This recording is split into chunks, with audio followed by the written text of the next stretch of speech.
नमस्कार मंडळी, आज आपण पाहणार आहोत घरगुती मटण थाळी। त्यासाठी अर्धा किलो मटण त्यामध्ये हळद आणि मीठ घालून घेऊन मॅरिनेट करून घ्यायचं आहे। तेलामध्ये कांदा परतून घेऊन त्यामध्ये आपल्याला मॅरिनेट केलेलं मटण घालून घ्यायचं आहे आणि व्यवस्थित हलवून घ्यायचं आहे आणि थोडं वाफेवर शिजण्यासाठी झाकून ठेवायचं आहे। वाफ दिल्यानंतर त्यात गरम पाणी घालून मटण शिजण्यासाठी ठेवून द्यायचं आहे। आता आपण पाहूया मटणासाठी लागणारा मसाला कसा बनवायचा। त्यासाठी कांदा, टोमॅटो, आलं, लसूण आणि कोथिंबीर घेतली आहे। थोडेसे तीळ कढईमध्ये भाजून घेतले आहेत। भाजून घेतलेले तीळ साईडला काढून घेऊया। त्यानंतर कढईत कांदा, टोमॅटो घालून थोडंसं परतून घ्यायचं आहे। त्यामध्ये थोडं तेल घालून थोडा वेळ भाजून घ्यायचा आहे। त्यामध्ये आलं लसूण घालून घेऊन परत एकदा आपल्याला थोडंसं रोस्ट करून घ्यायचं आहे। त्यानंतर गॅसवरती खोबरे आपल्याला भाजून घ्यायचं आहे। भाजलेल्या खोबऱ्याचे तुकडे खलबत्त्यामध्ये हलके वाटून घ्यायचे आहेत, जेणेकरून मिक्सरमध्ये वाटताना आपल्याला सोपं जाईल।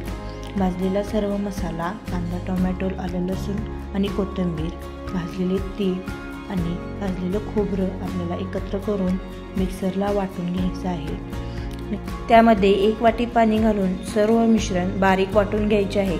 आता आपले वाटण तयार झाले आहे।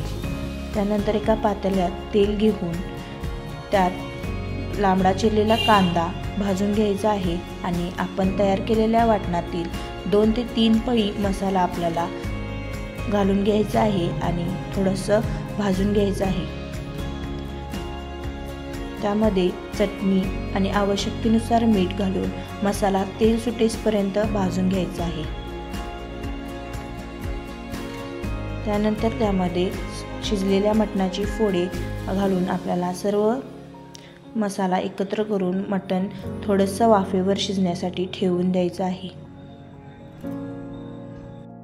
रस्स्यासाठी आपल्याला तेलात कांदा भाजून घ्यायचा आहे आणि तयार केलेले वाटण घालून चटणी घालून सर्व मसाला तेल सुटेपर्यंत भाजून घ्यायचा आहे। त्यामध्ये मटणाचा स्टॉक घालून आपल्याला त्याच्यात उकळी काढून घ्यायची आहे। अशा प्रकारे आपला कोल्हापुरी घरगुती तांबडा रस्सा तयार झाला आहे आणि सुक्कं देखील तयार आहे। मंडळी, अशाच सोप्या पद्धतीने घरगुती रेसिपी पाहण्यासाठी आमच्या घरगुती चव या यूट्यूब चॅनेलला लाईक आणि सबस्क्राईब करा।